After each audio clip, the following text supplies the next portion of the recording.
Hey, do you know nearly 1 in 4 Singapore residents aged 30 to 69 has hypertension, which significantly increases the risk of diseases to the heart, brain, kidneys, and other organs.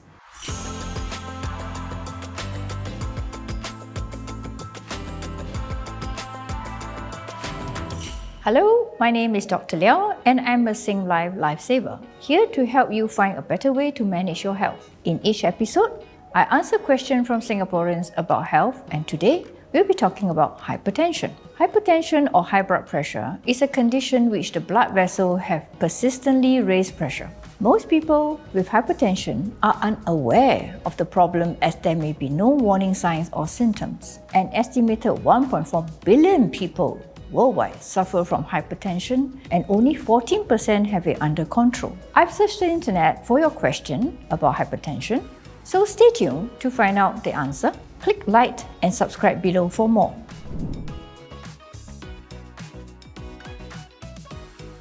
It is not always that hypertension only strikes the old people. It can strike even the younger lots at 30 years old, at 40 years old. Now, so what can you do? It's all about lifestyle to prevent hypertension. 1. Reduce your salt intake. 2nd, do not overeat because Singapore is a food paradise. There's just too much food. So be careful of what you need to eat. You can eat, but just eat moderately, reduce your fat and carbohydrate intake. 3rd, no smoking, because that is one of the biggest killers for hypertension. The other thing will be that you must exercise. Now, exercise does not mean you must run like crazy, but 150 minutes per week exercise, even a brisk walking, swimming is good enough as long as you keep going. And lastly, do have enough sleep. Do not watch the internet too often. Do not go around visiting people at night. That will reduce the risk of hypertension.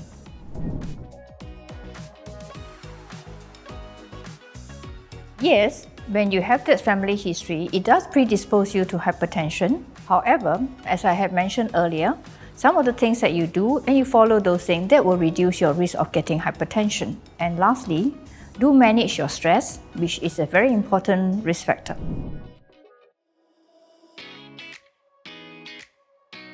The common hypertension that we are seeing in most patients are actually the primary hypertension. The exact cause of the hypertension is not known, as said it is due to the thickening of the blood vessel.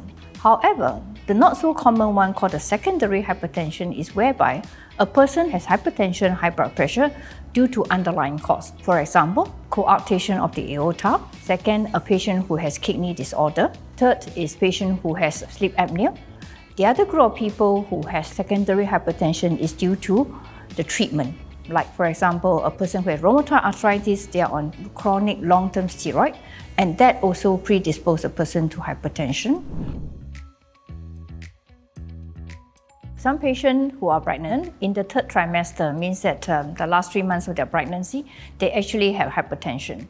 Some of patients, after they deliver the baby, the hypertension recover, and these are the good ones. In the small group of people, the hypertension continue, and they actually really become a primary hypertensive.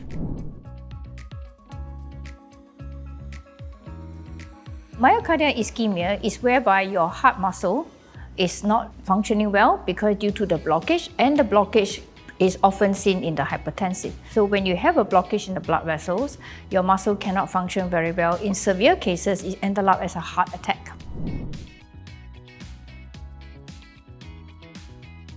Well, for people who have myocardial ischemia, there are a few things the doctor will do. Number 1, in those myocardial ischemia that is not that severe, the blockage is not that bad, medication is the way to go because that will help in managing the situation. However, in some of them, if the coronary blood vessel is very blocked, then they will do an angioplasty, which commonly called the ballooning, that can release the blockage and let the blood flow better. Now, in the very severe cases whereby the blockage of the main blood vessel and 70% blockage, they will actually have to do this coronary bypass surgery, where they need to redirect the blood flow of the heart so that they can flow better and help the patient to function well.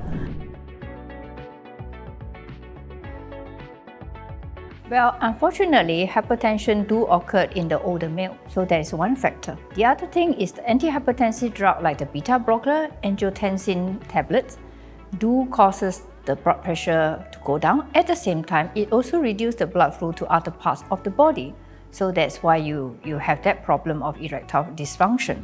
However, the most important thing for you to do is go and see your doctor and explain to them you had this condition, and they may be able to change your medication so that you can perform better. So what should you do if you are concerned about hypertension? 1. Visit your GP who will check your blood pressure and advise you on the course of action. 2. If you have hypertension in the family, you should cut down on fried and fatty food, salt and alcohol, quit smoking altogether. Exercise more and you'll sleep better too. And finally, make sure you like this video and subscribe to this channel for more life-saving tips from the LifeSavers.